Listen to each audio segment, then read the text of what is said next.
Shabbat Shalom. Hoy tenemos un tema muy interesante, bastante controversial, pero vamos a aprender hoy. ¿Cuántos creen que la Biblia es la palabra del Eterno? Eso es importante. Como leímos en nuestro momento de servicio,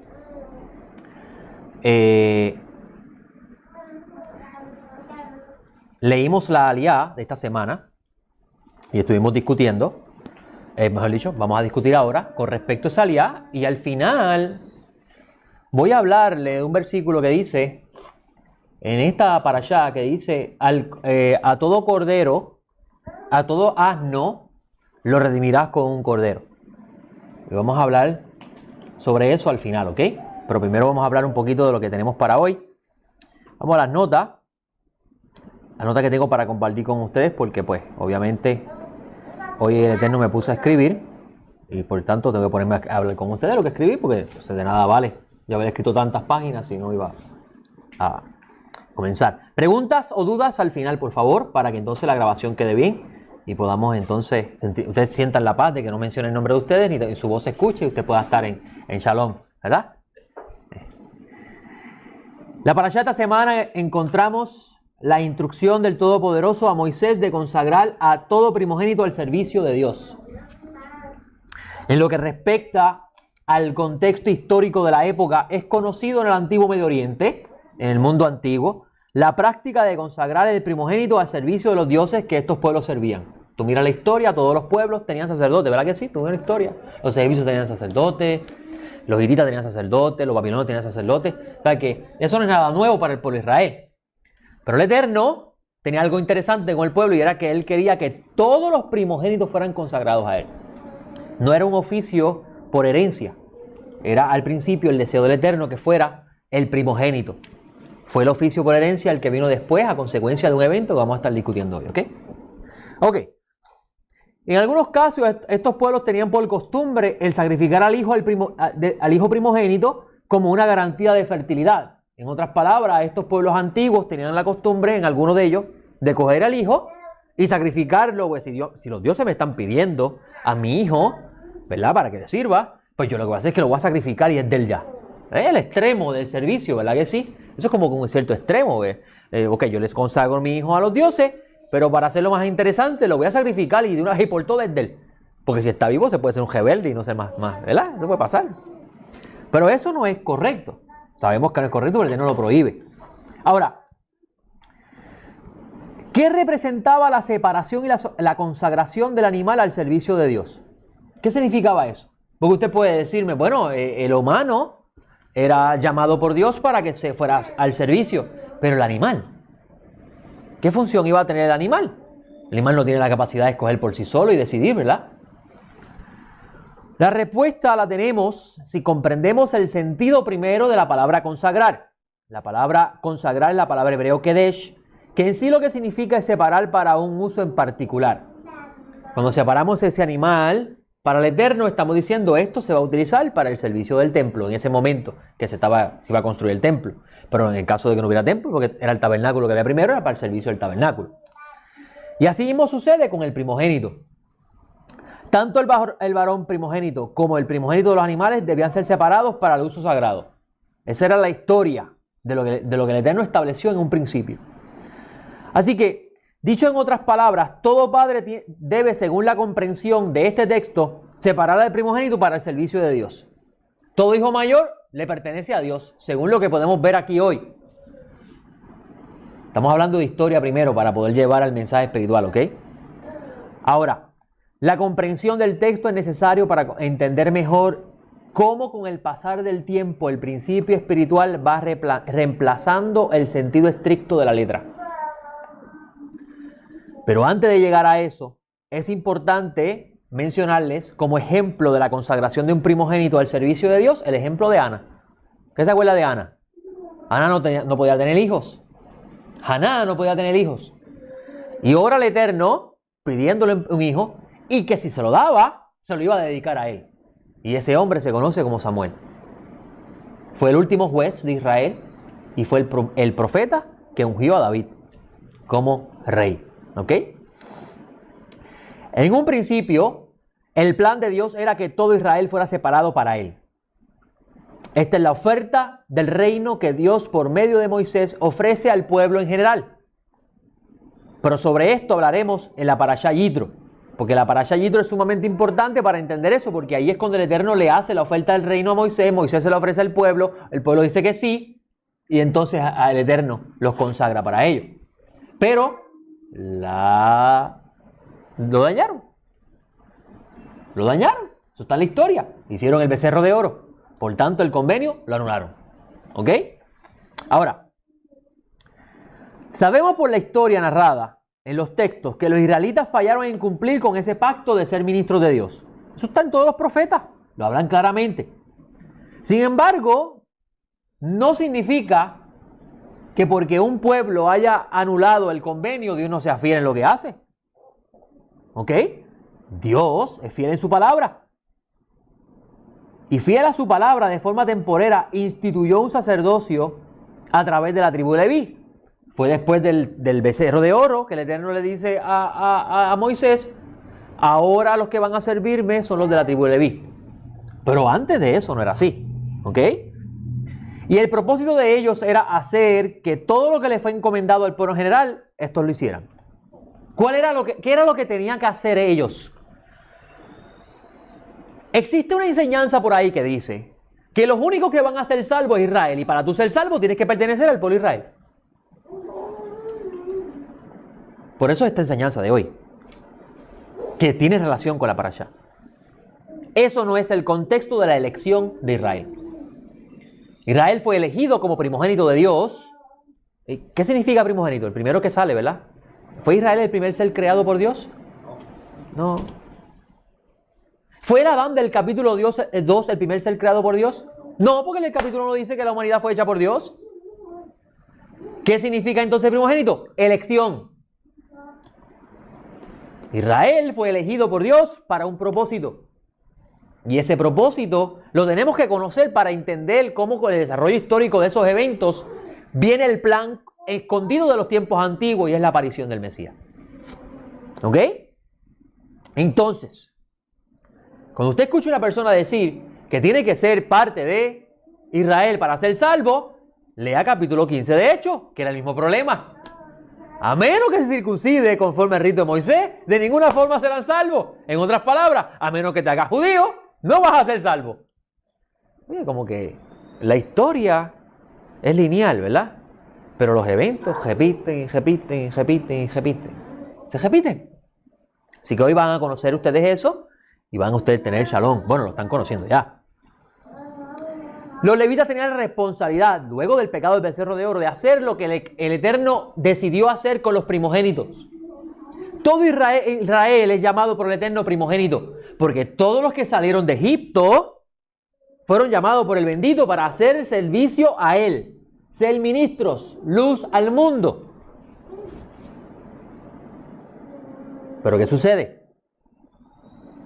Que estos primogénitos escogidos por Dios anularon el convenio por el pecado del becerro de oro, y entonces fue el Eterno, que es fiel a sus promesas, no desechó a Israel. Escogió una tribu que no participó del pecado, la tribu de Leví. Y la tribu de Leví le dio la consagración temporera, le hace la carta a los hebreos, la consagración temporera de hacer el servicio que le correspondía. ¿Qué es lo que tienen que hacer los levitas? Trabajar en el templo. Pero ¿sabía usted que históricamente hablando no solamente hacían eso, sino que en cada ciudad había un levita que tenía la responsabilidad de enseñar la palabra del bendito al pueblo? Y ese levita, como era elegido de la tribu de Leví, tenía que, conforme al ciclo que David estableció, ir a Jerusalén a ofrecer la ofrenda que le correspondía. Y el ejemplo de eso lo tenemos en la vida de Juan el Bautista, que antes de Juan el Inmersor nacer, su papá le correspondía hacer el servicio. Y bajó de las montañas de Judea, dice el texto, a ofrecer la ofrenda. Y una vez que la hizo, regresó. Y significa que ¿Ya no servía más en el templo? Sí, ya cumplió con su propósito. ¿Dejaba de ser sacerdote? No. En el lugar donde él vivía, continuaba enseñando. Porque era el llamado para eso, conforme a la consagración. ¿Van entendiendo la historia, amigos? Eso es importante. Vamos a llegar a lo espiritual. Sé que ustedes siempre quieren comer el pan de lo alto, pero eso vamos a llegar allí. Vamos a ir subiendo la montaña poco a poco, para que vayamos entendiendo, para que con eso podamos entender cómo en la historia el Eterno escondió su sabiduría. ¿Ok? Ahora, como les dije, un ejemplo de este servicio que tenían que hacer los levitas lo encontramos en Juan el Inmersor, cuando su padre, Zacarías, Ben Berajía creo que es, ¿verdad? Fue el que hizo el servicio correspondiente que le tocaba en ese tiempo. Ahora, es importante saber que el servicio ritual de los sacrificios fue instituido por causa del pecado del becerro de oro. Eso es importante. ¿Verdad que tenemos la historia antes del templo? ¿Cómo es la historia de Israel en el templo y después del templo? En otras palabras, antes de la destrucción del templo y después de la destrucción del templo. Pues también tenemos la historia en Sinaí de antes del becerro de oro, después del becerro de oro. ¿Ok? Es interesante que hay un maestro que conozco, no personalmente, sino porque he leído sus escritos, donde dice que la imagen que aparece en Revelaciones hace la función del pecado del becerro de oro en el Sinaí y a la misma vez el templo. Y él dice eso porque hubo un momento en la historia de Israel donde en el lugar santísimo no estaba la presencia divina, pero ellos pensaban que Dios hablaba de allí y habían convertido el templo en un ídolo. Interesante, ¿no? Interesante. Pero eso es otro tema. Ok, en la Parashá Mishpatim, cuando vayamos a Kitisa, la Parashá Kitisa, que es en Éxodo, vamos a estar hablando del becerro de oro. Estamos en varias semanas de eso, están invitados a asistir. En la Parashá Mishpatim, que es la que viene después de Yitro, de la que viene la semana que viene, mejor dicho, porque la semana que viene es Yitro, vamos a leer las 10 palabras y el convenio.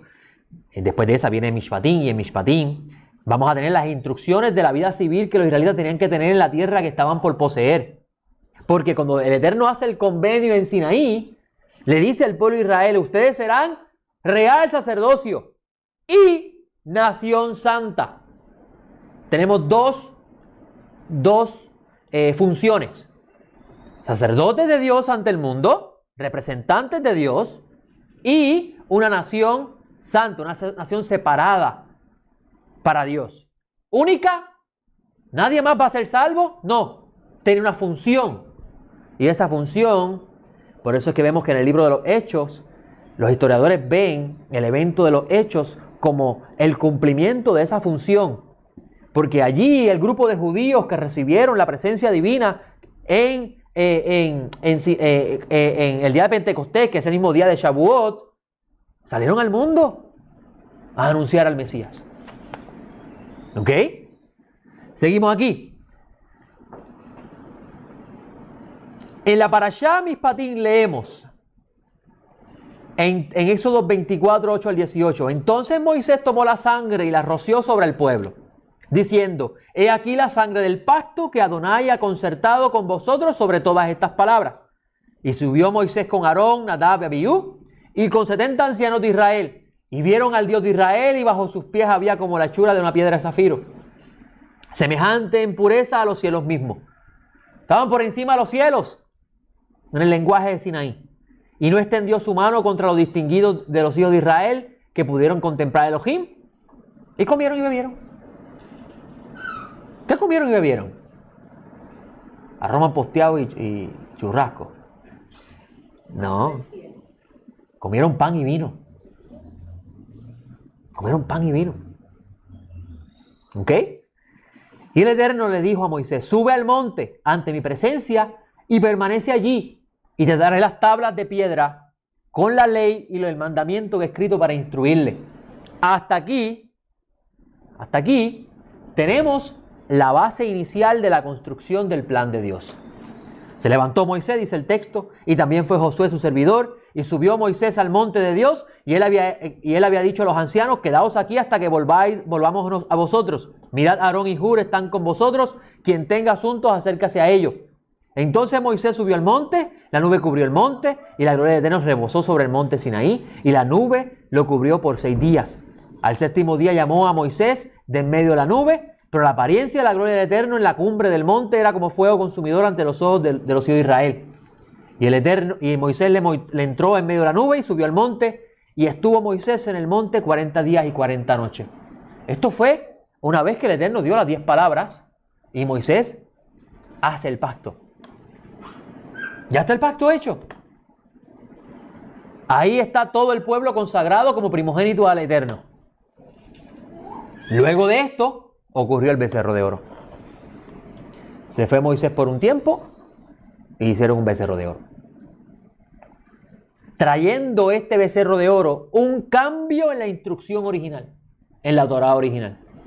Escuche bien lo que le estoy diciendo. El pecado del becerro de oro trajo un cambio en la Torá original. Porque la Torá original es, vosotros me seréis. Y ahora es, los levitas serán.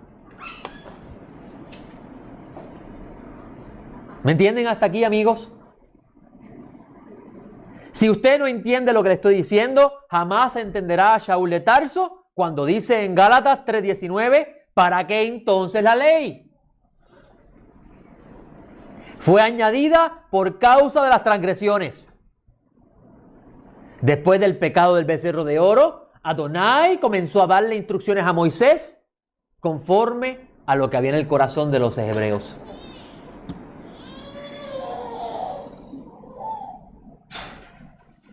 Si usted no entiende esta historia, usted no va a entender a Shaul de Tarso. La carta de los hebreos, la carta de los Gálatas no es una condenación de la Torá, es poniendo la función de la Torá en su justa perspectiva. Si hubiese, ¿se acuerdan en clases anteriores? ¿Qué hubiese sucedido si no hubiesen cometido el pecado del becerro de oro? Hubiesen entrado en reposo. Porque lo dice Hebreo. ¿Qué hubiese sucedido con Adán si no hubiese comido del árbol? Hubiese entrado a la eternidad. Por eso es que el autor de Hebreo dice, queda un Shabbat. Porque el Shabbat, cuando lo hacemos, no estamos haciendo un día milagroso. Estamos recordando que esto es una sombra de un gran Shabbat, donde descansaremos de todo lo que hemos vivido, que no hemos entrado en él por nuestra rebelión. Por eso es que dice Hebreo, si hoy escucháis su voz, ¿verdad que dice eso Hebreo? No endureciendo sus corazones.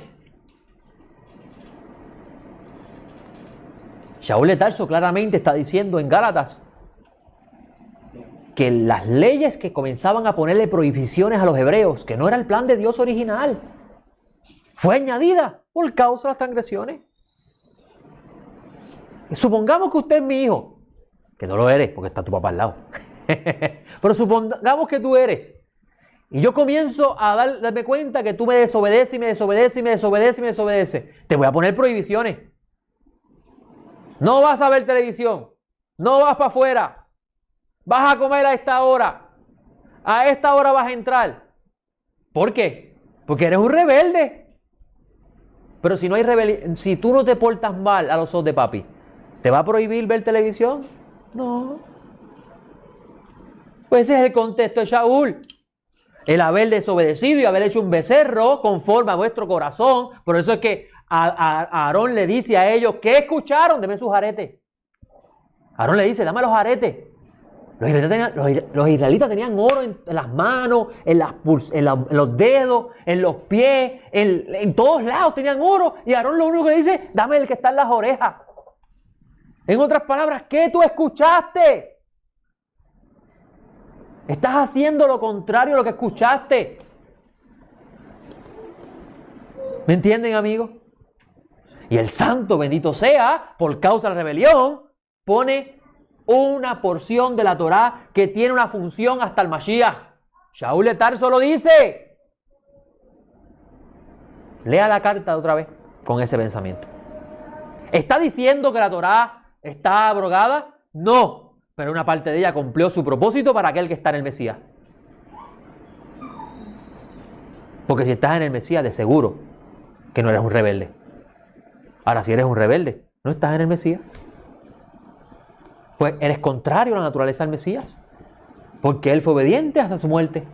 ¿Y cómo vas a tú decir yo soy parte del Mesías? Yo estoy en el Mesías y soy un rebelde. ¿Entienden, amigos? Y por eso es que el acta de decretos, nosotros mismos la activamos cuando nos alejamos de la voluntad del Eterno.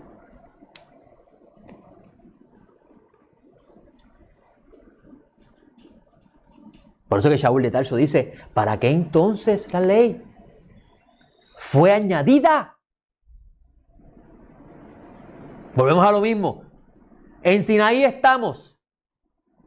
Está el pueblo en Sinaí. Hashem le ofrece el reino. Ellos dicen que sí. Si no hubiesen cometido el pecado del becerro de oro, ¿había razón para añadirle la ley? No. No había razón porque estaban obedeciendo y entraban a la tierra, disfrutaban el reposo. Iban a vivir lo que vivió, lo que se le ofreció a Adán y Adán no hizo. Y por eso es que usted ve que los israelitas cuando entran a la tierra tienen que ellos hacer guerra para conquistarla. Cuando el Eterno les dijo, esa tierra se la voy a entregar a ustedes. Todo lo que está ahí es para ustedes. Pero por causa de las transgresiones no entraron al descanso. ¿Descansaron cuando entraron a la tierra? No, hasta el día de hoy están en queja. Si vamos a estudiar la Biblia en su contexto, ese es el contexto. Hashem nos ha llamado a regresar a la fe de los primeros discípulos. Pero tenemos que trazar las escrituras correctamente. Porque si no, vamos a seguir creando esclavos. Que by the way, eso es lo que está escribiendo Shaul en Gálatas. ¿Se quieren esclavizar otra vez? Pero si no se dieron cuenta que fue la rebelión la que hizo esto. Y ahora se quieren rebelar al Mashiach.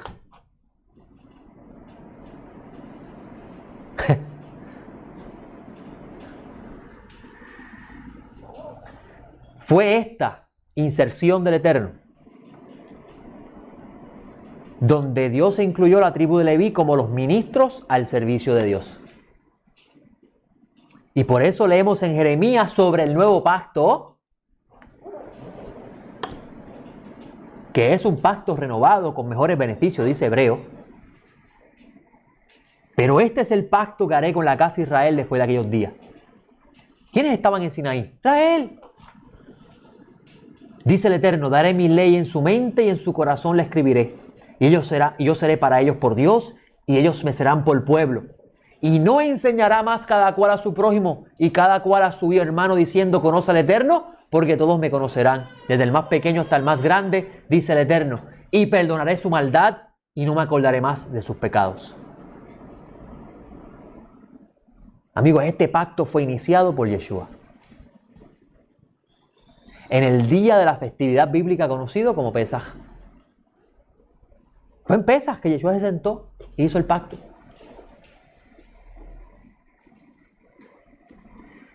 Pesaj, conocido en español como la Pascua, tuvo su origen en Egipto, específicamente en la 10ª plaga, donde todo el que no tuviera la marca de sangre en los dinteles de su casa iba a sufrir la muerte del primogénito por mano del ángel de la muerte. Y ya la semana pasada hablamos del primogénito, ¿verdad que sí? Pero aquellos que tuviesen la marca de Adonai, el Eterno pasaría por alto su casa. Porque la sangre en los dinteles de la casa era la marca del Eterno, fue la orden de él. Ahora, cabe preguntarnos, ¿qué es la Pascua? Porque venía por ahí la fiesta de Pesaj. ¿Qué es la Pascua? Las Escrituras nos dicen claramente qué es la Pascua. La Pascua es el cordero que es inmolado al atardecer de la festividad. Y esto se encuentra en Éxodo 12, 1 al 8. Habló el Eterno a Moisés y a Aarón en la tierra de Egipto diciéndole, este mes es para vosotros el principio de los meses. ¿Cuál es ese mes? el mes de Nisan, el mes de Aviv. El mes que queda siempre entre marzo y abril. El mes de la primavera. El mes que da inicio a la primavera, exactamente. Dice la Escritura, sea este para vosotros el primero de los meses del año. Hablad a toda la congregación de Israel diciendo, el día 10 de este mes, tome cada uno un cordero, según sus familias paternas, y un cordero por hogar. Y si la familia es pequeña para un cordero, entonces él y su vecino más cercano a su casa tomen uno según el número de las personas. Dividiréis el cordero según lo que coma cada uno. Vuestro cordero será sin defecto, macho de 1 año. Lo tomaréis de las ovejas o de las cabras. Y lo tendréis encerrado hasta el día 14 de este mes. Y toda la asamblea de la congregación de Israel lo inmolará, es decir, lo sacrificará al atardecer.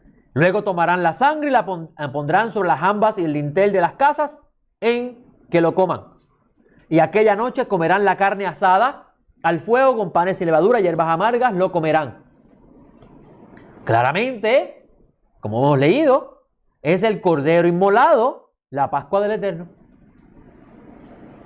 Así el libro de Deuteronomio lo confirma, Deuteronomio 16:2. Sacrificarás pues la Pascua al Eterno tu Dios de tus ovejas, de tu ganado vacuno, en el lugar que Adonai ha escogido para hacer habitar allí su nombre. O sea que la Pascua en sí, la Pesaj, es el cordero. Tenemos un gran problema. Pero antes de llegar a ese problema, déjame seguir añadiendo texto. Pero la solución está. La solución está y vamos a ver quiénes son los rebeldes ante Dios. ¿Los que están en el Mashiach o los que no están en el Mashiach? Vamos al texto. Vamos a ver el estatuto con respecto a la festividad. Dios dio una ley con respecto a esta fiesta y ese versículo lo han cogido y lo han sacado fuera de su contexto y han hecho un desastre. Revelándose ellos en contra de las palabras de los propios apóstoles, los propios discípulos del Mesías en el libro de los Hechos. Vamos a verlo. Éxodo 12, 43, 47 dice, después dijo el Eterno a Moisés y a Aarón, este es el estatuto de la Pascua. La Torá se divide en estatutos, decretos y ordenanzas son, no me acuerdo, Mishpatim, Jukot, Mishpatim y el otro se me acuerda. Se me olvidó. Eduot, Jukim, Mishpatim. Estatuto, decreto y juicio. Así que este estatuto de Pascua es parte de uno de esos tres. Dice, ningún hijo de extraño comerá de ella. Sin embargo, todo esclavo comprado con dinero lo circuncidará y podrá comer de ella. Ni el extranjero, ni el asalariado podrá comer de ella. En otras palabras, si no eres de pueblo, no puedes comer de ella. Porque aún el esclavo comprado por dinero se lo circuncida, es parte del pueblo. Porque esa es la señal del pacto. Escuche bien, se comerá en la misma casa. No sacarás nada de la carne fuera de la casa, ni quebraréis hueso suyo. Toda la congregación de Israel así lo hará. Ese es el estatuto. La Torá claramente establece que ningún incircunciso puede comer la Pascua. Esta es la ley con respecto a la Pascua. Esa es la ley. Eso es lo que significa en el Éxodo 12, 48, 49. Si algún extranjero reside contigo y celebra la Pascua, circuncídale todo varón. Y entonces se acercará para celebrarla, puesto que será como el nativo de la tierra. Pero ninguna persona incircuncisa podrá comer de ella.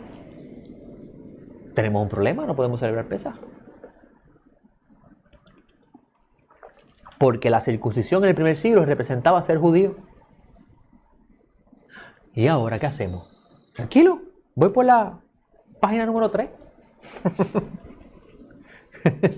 Escuche bien. Mire el versículo 49, que es el versículo que más mal se ha sacado. ¿Cuál es el tema? En el capítulo 12, del versículo 43 al versículo 49, ¿cuál es el tema central? El estatuto de Pesaj. ¿Ese es el tema? El 43 dijo el Eterno a Moisés, este es el estatuto de Pascua, ningún hijo extraño comerá de ella. En el 49 dice, la misma ley será para el nativo y el forastero que reside entre vosotros. ¿Se está refiriendo a la Torá? Si no había sido entregada. Hashem entregó la Torá en Sinaí. Se está refiriendo a la Torá con respecto a Pesaj. Perdone que griten, pero es que tengo que decirlo. El contexto es Pesaj. Y Hashem dice, hay una sola ley con respecto a la observancia de Pesaj. Esta es la ley. Hashem no está diciendo ahí que el gentil tiene que guardar toda la Torá. Si estuviera diciendo eso, entonces los apóstoles mintieron. Porque los apóstoles dijeron que el gentil no tenía que guardar toda la Torá. Lea el texto, el capítulo 15 de Hechos. Y Shaul de Tarso dijo, porque Shaul de Tarso era un sabio, pero aquel que la guarde, su incircuncisión, contará como circuncisión. O sea, que será bendecido por hacerlo. Será bendecido por hacerlo. ¿Pero qué parte de la Torá tengo que hacer? Vamos ahí, estoy por la página 3 todavía. Este estatuto de Pesach evolucionó en su aplicación, dado que Moisés antes de morir dejó dicho a los israelitas que esta fiesta debía celebrarse en el lugar donde Dios escogió poner su nombre. Eso está en el capítulo 16 de Deuteronomio. Cuando dice el texto, el lugar donde Él escogió poner su nombre, se está aludiendo perfectamente al lugar donde puso su presencia, el Santo Templo. Si usted no entiende eso, usted jamás va a entender por qué Mashiach dice a la samaritana, ni aquí ni en Jerusalén. Los verdaderos adoradores adorarán al Eterno en espíritu y en verdad. En otras palabras, Yeshua estaba anticipando un tiempo donde el templo iba a anularse por un periodo de tiempo, porque vemos que en la era mesiánica aparece otra vez. Tenemos que trazar bien la escritura, ¿ok? Ahora, este lugar se llama Jerusalén. Y estas palabras de Moisés las encontramos en el texto de Deuteronomio que citamos, que vamos a citar ahora, que es conocido como Deuteronomio 16:2, donde dice, sacrificará pues la Pascua al Eterno tu Dios de tus ovejas, de tus ganados, en el lugar que el Eterno ha escogido para hacer allí habitar su nombre. Si estuviéramos en el primer siglo, con el templo en pie, y fuéramos todos judíos, tendríamos que, en el lugar que nos encontramos en el mundo, comprar un pasaje, con los chavitos corramos, porque puedes tener las vacas en tu casa, pero tienes que venderlas, porque esas no son. Y con los chavitos, llegar a Jerusalén, comprar un cordero, y si vas tú con tu nena y tu nene, y el cordero es muy grande, invita al vecino que está contigo.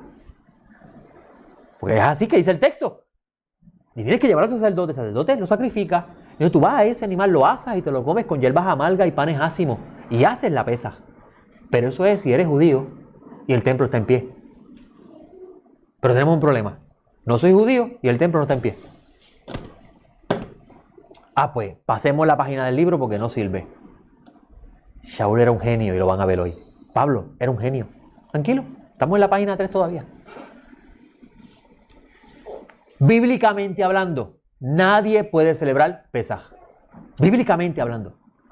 ¿Por qué? Porque primero, tenía que la persona estar circuncidada. Segundo, el templo tiene que estar en pie. Porque dice Deuteronomio, donde el Eterno escogió poner allí su nombre, allí llevarás el animal y lo sacrificarás. Así que vamos a hacer con Pesaj. Tranquilo, voy por la página 3. Pero estoy enseñando esto porque la gente de las raíces hebreas cada día más se están distanciando del Mesías, siguiendo tradiciones que fueron creadas para resolver un problema. Un problema que usted va a conocer hoy. ¿Ok? Entonces, como les dije, bíblicamente hablando, nadie hoy día puede celebrar la Pascua. Una vez una persona me dijo, ¿por qué ustedes hacen pesas con hierbas amargas, pan ácimo y vino? ¿Por qué no le ponen el huevito, el huesito, esa cosa? Y yo, no, pues nosotros hacemos el del Mesías. ¿Pero por qué? Porque nosotros hacemos el del Mesías. Así está escrito. Hacemos el del Mesías. Escuche bien. Hoy día nadie puede celebrar la Pascua. Bíblicamente hablando, nadie puede celebrar la Pascua. Así que todos aquellos, como dice el libro de Revelaciones, que dicen ser judíos, no lo son, que van a poner su platito con los huevitos y la cosita, no están celebrando Pascua. Están celebrando el invento de unos hombres para resolver un problema. Y como no conocen la historia, caen en la trampa. e indirectamente están negando lo que el Mashiach hizo. Así como lo oye, amigo. Yeshua el Mesías fue enviado como juez de Elohim, ¿verdad que sí? Que lo dice lo escrito. Sabemos que tú vienes de Dios. Y vino y mejoró ese estatuto. No lo abolió, lo mejoró. Porque si él es el Mashiach, él sabía lo que iba a suceder más adelante. Y es bien interesante leer a Shaul de Tarso, que lamentablemente mis amigos de las raíces hebreas no lo quieren citar, porque es una piedra de tropiezo para ellos. Shaul de Tarso dice en Colosenses 8 al 17, mirad, que no haya quien os esclavice por medio de filosofía y huecas sutilezas, según la tradición de los hombres. ¿Sabía usted que la pesas que hace el judaísmo hoy día es una tradición inventada en un tiempo después de la destrucción del templo? No piensen que cuando Yeshua hizo pesas, allá había un huevito, un huesito de cordero y esas cosas. Eso no había. Eso ocurrió después. Estamos hablando de 150 o 200 años después que vino esa tradición. Y el que le venga a decir, no, porque este huevo representa al Mashiach y esto representa al Mashiach. No. Yeshua dijo lo que representaba él, el pan y el vino. ¿Ok, amigo? Y mira lo que dice Shaul de Tarso. ¿Cómo? Colosenses 8 al 17. Mirad que nadie os esclavice por medio de filosofía y huecas sutilezas según la tradición de los hombres, conforme a los rudimentos del mundo y no según el Mesías. En otras palabras, si yo fuera a llevar este mensaje del Shaul de Tarso hoy, diría, cuidado, ¿cómo vas a hacer pesas? ¿La tradición de los hombres o según el Mashiach? Pero es que yo sé, usted acaba de decir que no podemos celebrar pesas. Tranquilo. El Mashiach nos dio la solución. Tengan paz. Miren lo que dice Shaul de Tarso. Porque en él, ¿en quién? En el Mashiach, vive corporalmente toda la plenitud de la naturaleza divina. Y estáis completos en él, el cual es la cabeza de todo principado y toda potestad. Cuando enseñemos el curso que te quiero invitar, que se llama El Mundo Invisible, donde hablemos del consejo divino y la posición de los ángeles y la jerarquía y cómo se llama cada uno de ellos y qué son los jardines y todas esas cosas, usted va a entender lo que significa él es la cabeza de todo principado y potestad. Y yo he hablado sobre eso, sobre las constelaciones y el mundo cósmico y cómo el Mashiach está por encima de eso y cómo Sinaí es una representación de eso. Cuando los 70 ancianos y Moisés, Aarón y Nadab y Abijú subieron el monte y vieron al Dios de Israel, que ustedes acaban de escuchar conmigo, y dice que sobre sus pies estaba como una piedra azul, ¿verdad que sí? Ese piso representa el cielo. Ellos estaban por encima de los astros, por encima de todo principado y toda potestad. ¿Verdad que Shaul dice eso? En el Efesios y aquí en esta carta. Y Shaul de Tarso dice que usted en Mashiach está por encima de ellos. Ellos no tienen autoridad sobre ti. Qué terrible, ¿no? Y todo el que estuvo en el Mashiach y lo niega, cae bajo la autoridad de esos principados. Y por eso que tú los ves amargados, sufridos, volviéndose locos, pidiendo sanidad para el corazón y no lo logran. Porque abandonaron la fuente de su salvación. Ajá. Colosenses 2, 8 al 17. La costumbre de leer de derecha a izquierda. Esa cosa de leer hebreo me pone mal.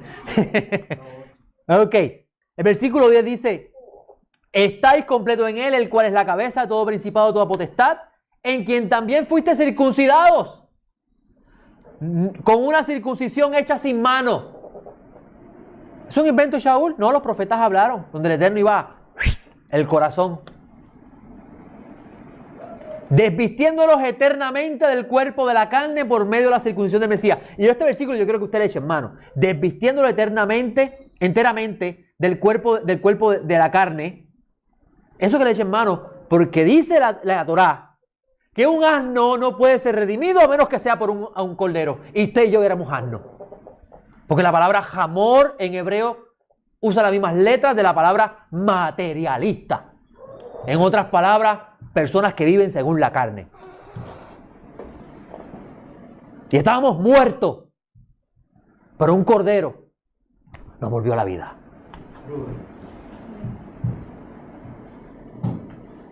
Qué terrible, ¿no? Y por eso es que los evangelios ponen al Mashiach encima de un asno.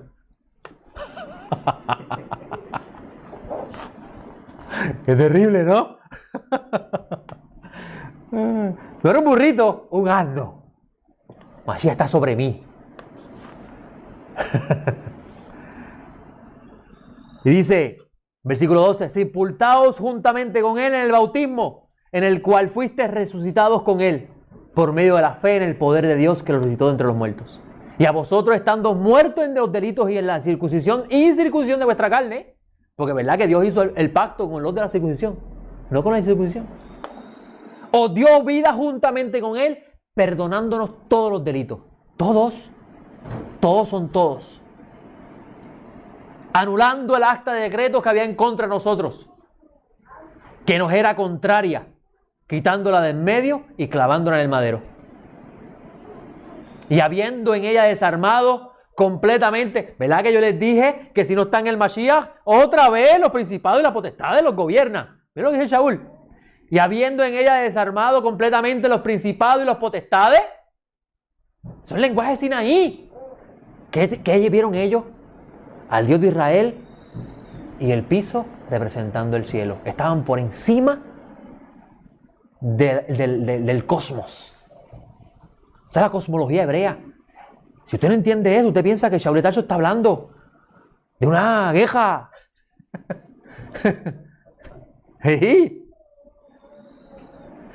Escuche esto. Los exhibió públicamente en el desfile triunfal. En otras palabras, les dijo, ustedes no pudieron conmigo. Por tanto, nadie os juzgue en comida o en bebida, o respecto a solemnidades, o novinunos, o Shabbat. Todo lo cual es sombra de la cosa venidera, pero es la realidad del Mesías. Ahora voy a llevar ese versículo a lo que me dijeron, pero ¿por qué tú celebras el Pesaj de esa forma? Pero no se supone que tú hagas el Pesaj como hace el pueblo, porque eso es el pueblo de guardar la Torá. Shaul le dice, nadie te juzgue cómo tú observas la fiesta. Nadie te juzgue. Guarda el Shabbat. Oye, no estás guardando los 39 estatutos que establecieron. Nadie te juzgue. Viene Rosh Hashanah. No tomaste el caldito de pescado y las cosas que se comen ese día. No estás guardando la fiesta. Nadie te juzgue, dice Shaul. Porque todo eso, que es tradición de hombre, lo dice primero Shaul, ¿verdad que sí? No tiene nada que ver con la realidad de lo que eso representa. Porque Pesaj, Conteo del Omer, Shavuot, Rosh Hashanah, que es el día de trompeta, Yom Kippur y Sukkot, están relacionados al Mashiach. Y si esa fiesta, cuando usted se reúne ese día a conmemorar, a tener memorial de ella, porque no las podemos celebrar como debía ser, tenemos que poner la razón de ser de esa fiesta, el Mashiach. ¿Shaul lo dice? ¿Shaul lo dice? Mientras el juez está sentado en Yom Teruah juzgando el mundo, hay gente bebiendo vino y festejando. Y el juez le dice al abogado, ¿y su acusado? Dice, señoría, no se presentó. Y el fiscal dice, ¿ves que es un rebelde? Es un desacato. Envíale a alguien que lo acuse y después el año de esa persona es terrible y dice, ¿por qué estoy en esta prisión? Sigue andando como un rebelde. Todo está relacionado con el Mashiach. ¿Verdad que Shaul dice que nuestro abogado es Mashiach? Ese es el día de Yom Teruah. El día del sonido del shofar, donde todos los ángeles se presentan a llevarle los asuntos de cómo se comportaron los que viven en esa región. Hay un abogado allí que te defiende. Porque Shaul lo dice, abogado tienes. Pero ¿qué pasa? Que no estamos entretenidos en otra cosa. Y si eso somos nosotros, imagínate aquellos que se ponen a celebrar la fiesta como no es, diciendo que la están celebrando y realmente no están celebrándola. ¿Me siguen hasta aquí, amigos? Como podemos ver, sigo mis notas, al final del texto citado, Shaul de Tarso está diciendo que todas las festividades están relacionadas a cosas por venir. Ahora, Moisés dice que estas fiestas deben ser celebradas en Jerusalén. ¿Verdad que lo dice Moisés? Deuteronomio 16 lo dice. Y si tenemos alguna duda de esto, veamos la evidencia del primer siglo en la festividad de Pentecostés narrado en el libro de los Hechos, donde judíos de diferentes partes del mundo vinieron a celebrar la solemnidad, cumpliendo así con el estatuto establecido. Hechos capítulo 2, léalo con calma después. Y aún el día del nacimiento del Mashiach, había gente allí celebrando una fiesta. Y Jerusalén estaba llena de gente en el día de Pesaj. Estaban celebrando la fiesta, cumpliendo con lo que dijo Moisés, que tenía que hacer allí. Ahora, sabemos que Adonai profetizó. ¿Y ahí dónde vamos? Hoy estoy como un historiador, pero estoy metiendo la profecía dentro de la historia. Sabemos que Adonai profetizó sobre la destrucción del templo. Eso está claro en los evangelios. Trayendo esto consigo la consumación de una era y el inicio de otra. Le puso pausa a una era y comenzó otra. Yeshua le llamó la era de los gentiles. Pero dice Lucas, Jerusalén será hollada hasta que se cumpla el tiempo de los gentiles, dijo Yeshua. Esta destrucción trajo un gran problema para la práctica religiosa de los fariseos y de los escribas de la época del primer siglo. Dado que la observancia de la Torá, como estaba establecido en ella, no era posible con el templo destruido y la eventual dispersión. Porque las leyes de agricultura, ¿para dónde eran? Para la tierra. Las leyes de la primicia, de lo que da tu tierra, en la tierra. ¿O tú piensas que los primeros guineos que da tu mata de guineo, tú los puedes llevar a Jerusalén? Cuando llegues allá están podridos. ¿No entiendes lo que estoy diciendo, verdad? Las leyes eran para la tierra. Por eso es que Moisés le está diciendo en Deuteronomio, le está recordando la Torá, porque ellos van ahora a vivir en la tierra. Si vamos a hablar de historia, tenemos que trazar el contexto correctamente. Los fariseos y los escribas, quienes son ahora los rabinos, conocían este problema. ¿Y qué hicieron? Una solución a su problema, y no los podemos juzgar. Porque si Hashem le cegó los ojos por el amor a los gentiles, tenemos que entender que ellos están siguiendo unas prácticas conforme a su capacidad en ese momento. Pero ¿cómo es posible que nosotros, siendo del Mashiach, queremos ser esclavizados por eso que ellos han establecido? Que te dicen no toque, no coma, ¿verdad que Shaul dice eso? ¿Cómo es posible? Que mismo Yeshua dice que cogen un prosélito y lo hacen más hijo del infierno que hijo de Dios. Y no lo tomen a mal. Usted puede ir a mi casa y mi librería está llena de libros de rabinos. Pero cuando se trata de la observancia de cómo debe ser, tenemos que seguirla como lo siguieron los discípulos y como le enseñó el Mashiach. Porque si no, no somos discípulos de Mashiach. Somos discípulos de Gilel, o de Shammai, o de Akiva, o de Isaac Luria, o Maimónide, que es el famoso ahora. Maimónide cogió la Torá y la destruyó, y la profecía, diciendo que todo eso son ilusiones humanas. Ahora el Mesías tiene que ser conforme a Maimónides. Si no cumple con los requisitos de Maimónides, no es el Mesías. Es la autoridad. Bueno, hay un libro que dice de Moisés a Moisés no ha habido otro Moisés. No los juzgo a ellos, pero usted se mete en ese mundo, tiene que tener la coraza puesta, porque vas a morir, porque no los entiendes a ellos.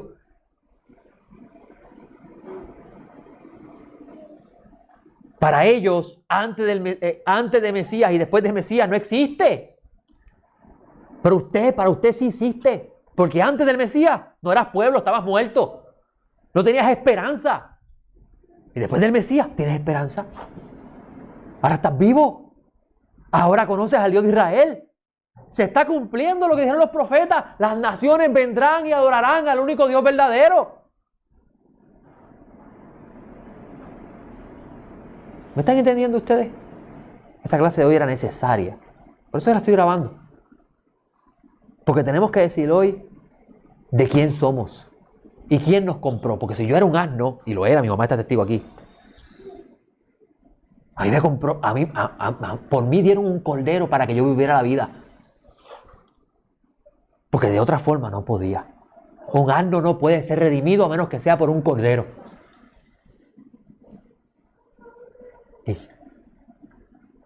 ¿Cómo?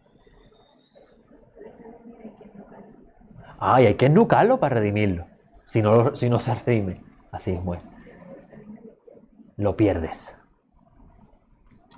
Gracias por la aportación. ¿Ve qué importante que hablemos de vez en cuando? No voy a decir tu nombre. Yeshua profetizó con respecto a la destrucción del templo. Y esto trajo un cambio en la forma en que los judíos del primer siglo observaban la Torá.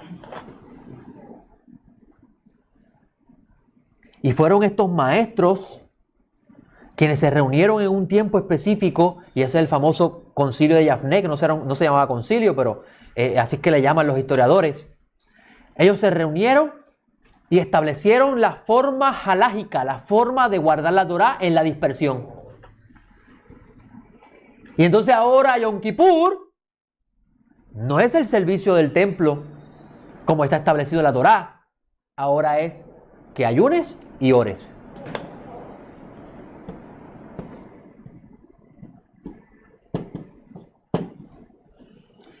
Pero ¿y si el servicio de Yom Kippur según la Biblia es de esa forma? ¿Qué hacemos? Lea Hebreo, que le está diciendo, tranquilo, que tiene sacerdote allí, que está haciendo la expiación por ti. ¿Sabes que los discípulos para cada problema en la vida en lo que respecta al servicio a Dios tenían una respuesta? Porque lo recibieron así del Mashiach. Llegó la fiesta de los tabernáculos. ¿Por qué vamos a sentarnos esos días en una sucá? Porque la fiesta nos recuerda el día donde nos sentaremos en la mesa del rey y tomaremos el mejor vino. Con el Mashiach. Lo hacemos bien. Pero es que la fiesta en Jerusalén, yo lo que estoy haciendo es un memorial.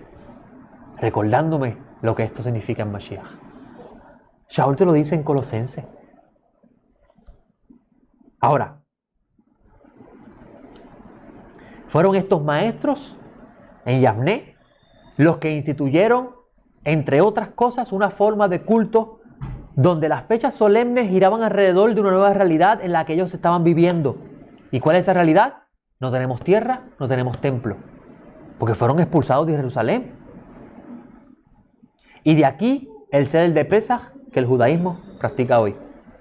Búsquese en la historia de los judíos en Babilonia, antes de regresar con Ezra, a ver si guardaban esa fiesta. No se habla, porque ellos sabían que la fiesta se guarda en Jerusalén.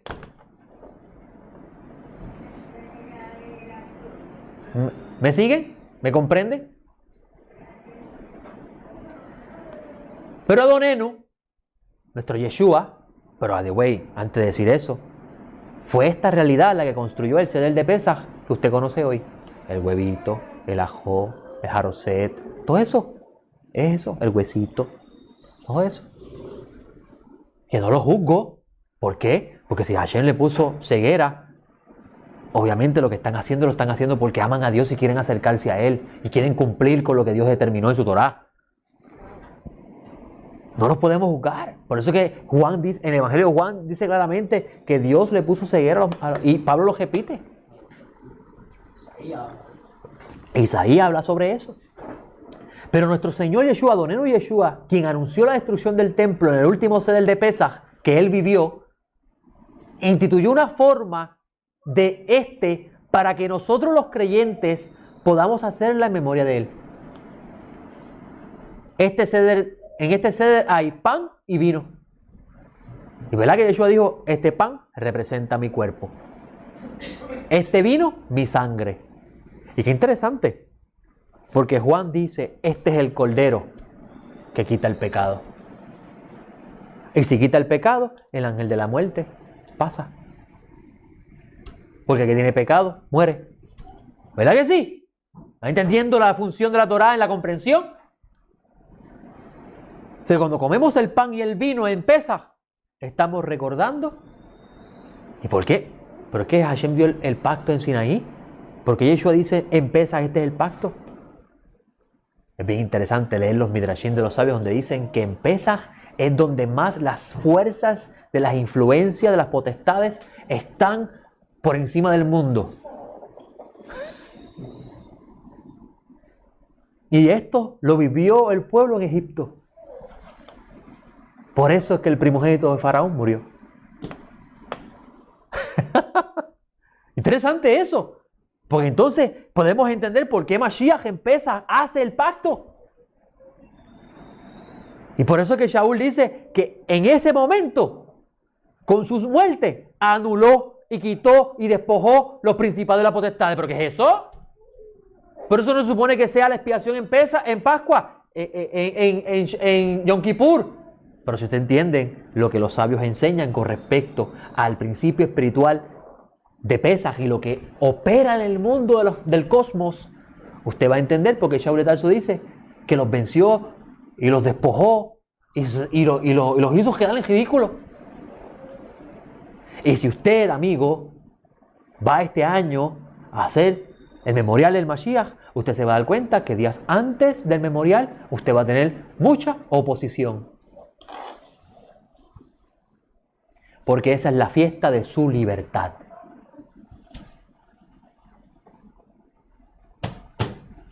Su libertad. ¿Verdad que el éxodo de Egipto representa la libertad israelita de la esclavitud a la vida?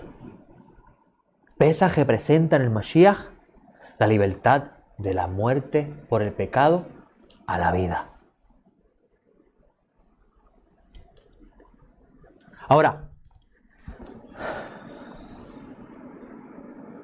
Yeshua en su último ceder de Pesaj puso pan y vino. Y estos vienen a tomar el lugar del cordero que se inmolaba para esta festividad. Cualquiera pensaría en este texto de Lucas que no había cordero allí. Sí, había cordero. Lo que pasa es que le dio énfasis al pan y al vino, por lo que eso representa.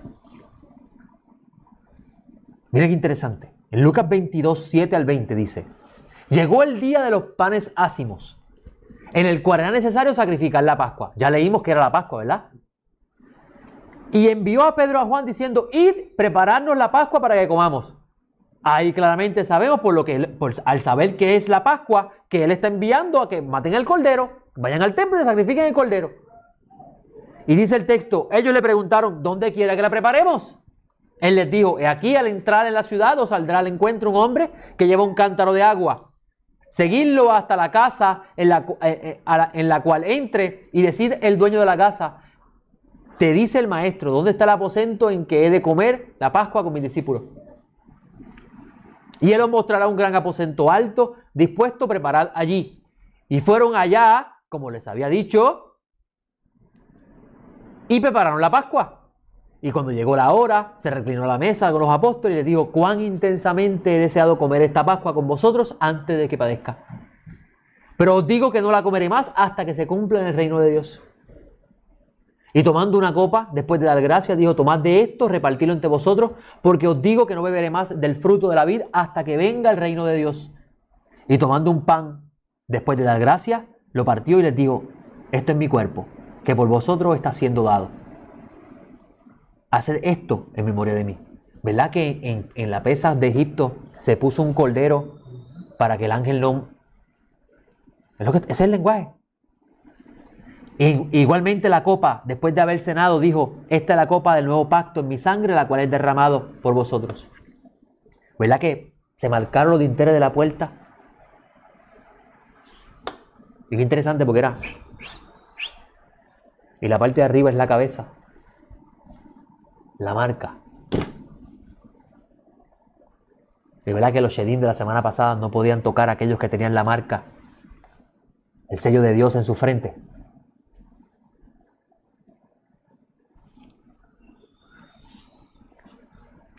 Mateo en su evangelio añade a Adonenu decir en Mateo 26, 28: porque esto es mi sangre del pacto, la cual es derramada a favor de muchos para perdón de pecado. Este es el nuevo pacto que anunció el profeta Jeremías. Jeremías 31, 31, 33 dice: aquí vienen días, dice el Eterno, en los cuales haré un nuevo pacto con la casa de Israel y con la casa de Judá. No como el pacto que hice con sus padres el día que tomé su mano para sacarlo de la tierra de Egipto, pues ellos invalidaron mi pacto, aunque yo fui un marido para ellos, dice el Eterno. Pero este es el pacto que haré con la casa de Israel después de aquellos días, dice Adonai. Daré mi ley en su mente y la escribiré en su corazón. Y yo seré a ellos por Dios y ellos me serán por pueblo.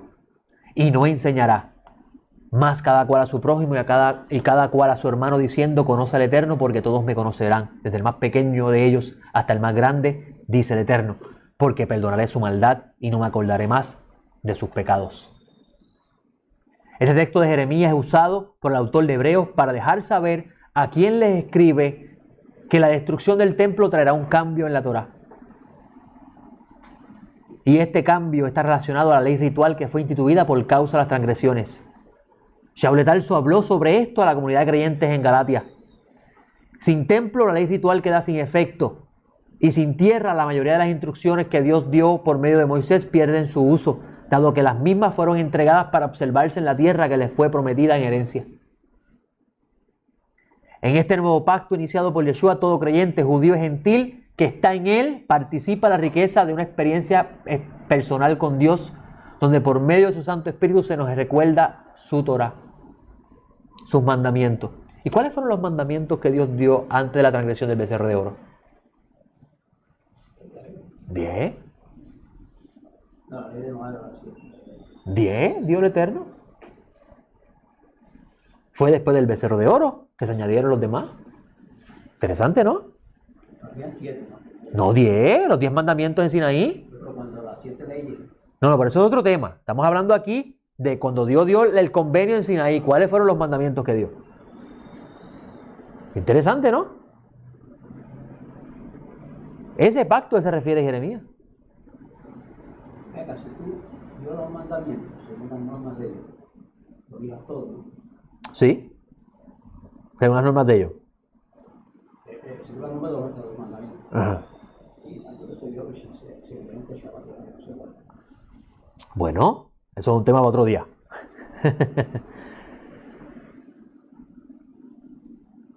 Pero espérese un momento, porque estábamos hablando de que nosotros no podíamos hacer pesas. Pero ¿verdad que la Torah dice que tenías que llevar el cordero al templo, sacrificarlo? Si no eres circuncidado no puedes hacerlo. Pero nosotros podemos sentarnos el día de Pesaj a hacer la Pascua del Mesías. Porque si estamos en él, fuimos circuncidados en él, dice Shaul de Tarso. Y nuestro cordero ya fue inmolado, ¿verdad que dice Shaul de Tarso en Corintios? Nuestra Pascua ya fue inmolada. Interesante, ¿no? Esto le cambia el sentido a las cosas correctas de la Escritura.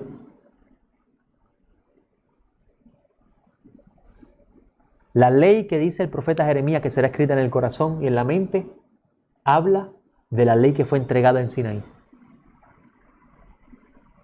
No matar, no codiciar, no mentir, no violar el día de descanso, idolatría y creer que solamente hay un solo Dios. Simple, los mandamientos no son gravosos, dice Juan. ¿Verdad que Juan dice eso? Sus mandamientos no son gravosos. Pero si usted no sabe la historia, usted va a pensar que los 613 preceptos son los que está hablando Juan ahí. Ni no. Porque en esos 613 preceptos está lo que Dios añadió por causa de la transgresión. ¿Se entienden? Ahora, ¿sabía usted, y con esto cierro esta parte?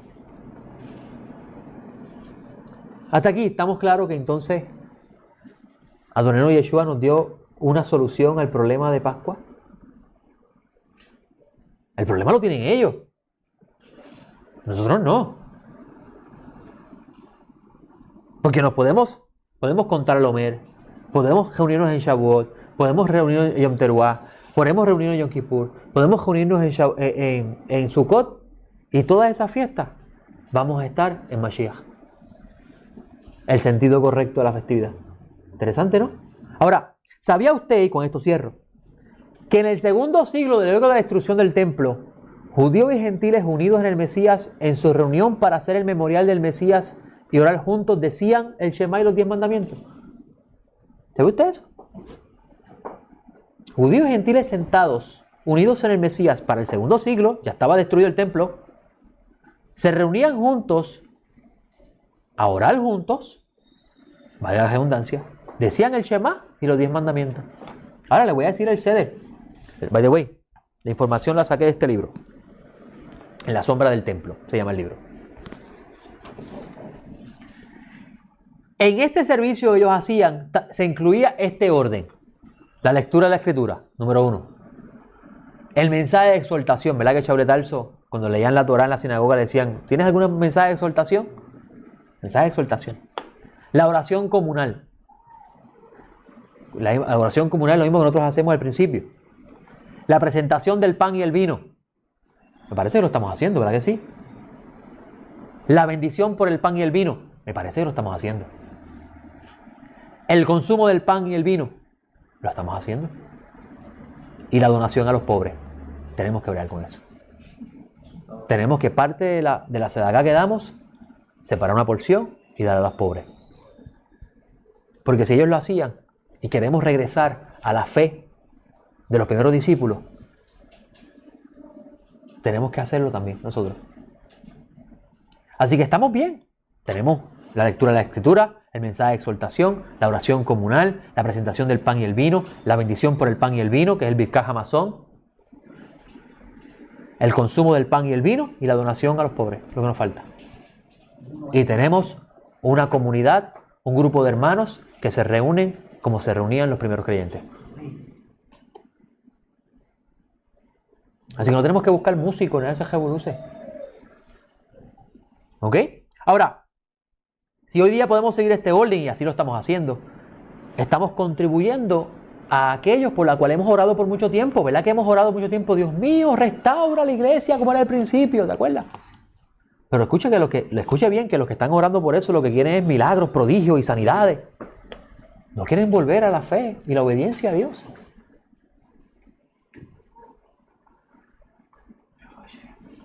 Shaul de Tarso nos dice que como creyentes también tenemos que dejar a un lado las opiniones que causan división y seguir la fe que hay en el amor a través del Padre, el amor del Padre a través de su Hijo Yeshua el Mesías. Y si usted se ha dado cuenta, lamentablemente, en el movimiento de restauración de las raíces hebreas hay una lucha de opiniones con respecto a la Escritura. Eso no contribuye en nada. Eso lo que causa es división. Y quiero que ustedes sepan que mientras Hashem me tenga aquí enseñándolos a ustedes, yo les voy a enseñar los misterios de Dios, pero me voy a basar en la Escritura. ¿Está bien? Y cuando yo le cito un rabino, o por ejemplo, ¿por qué Pesaj?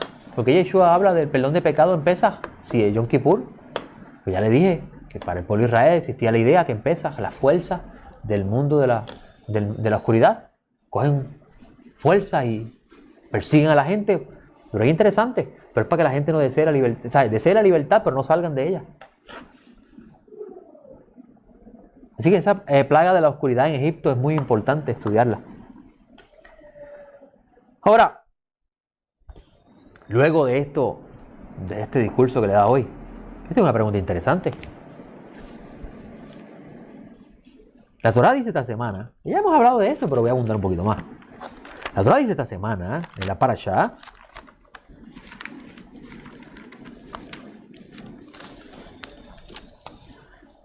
vamos a buscarlo aquí.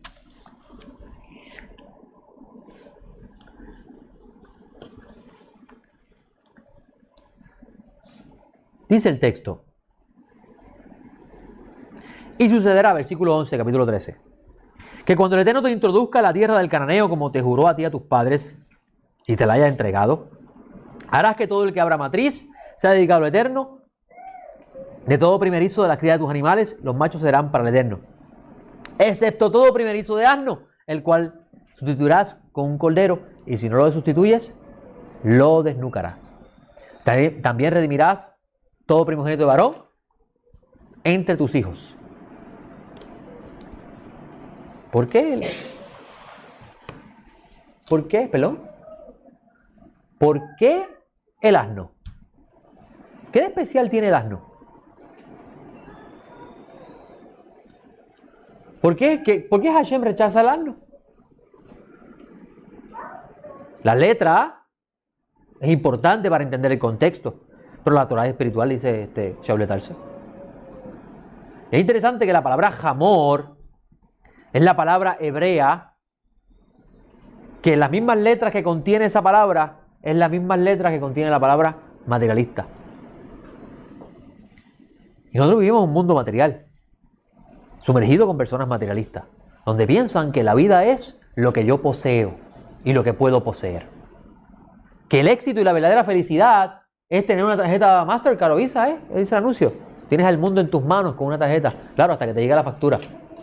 Cuando te llegue la factura de seguro, el mundo te tiene a ti. Porque te convertiste prisionero de ella. Y vas a pagarla y nunca bajan. Los intereses son terribles. Terribles. Pero te disfrutaste la vida, dice el anuncio. Y esa persona, que es un materialista, dejándose guiar por la corriente del mundo, dice el Eterno, que si no lo redime un cordero, lo desnucas. En otras palabras, esa persona no entra a la era de mesiánica. Es interesante porque Shaul Tarso dice, ¿sabe usted que carne y sangre no entrarán en el reino de los cielos? Que es necesario que esto muera primero.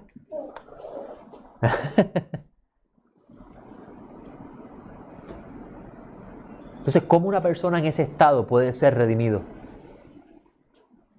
No, Shaul es un remedio. Dice, entregados a Satán para la destrucción de la carne, Ahora le pregunto yo, ¿este mundo materialista es completamente lo opuesto a Dios, verdad que sí? A tal grado que todo lo que te ofrece este mundo está contrario a lo que está escrito en la Escritura. Así que esa persona está entregado al Satán, que es la oposición a lo espiritual, a lo correcto de Dios, y lo va a consumir, porque este mundo consume a la gente. Y terminan mal, pidiendo auxilio. Pero es interesante porque Hashem le dio una solución a ese asno. Un cordero. Hashem dijo a ese materialista que va a quedar como el asno, yo le voy a montar un cordero encima. Oh, muchísimo. Salvajes.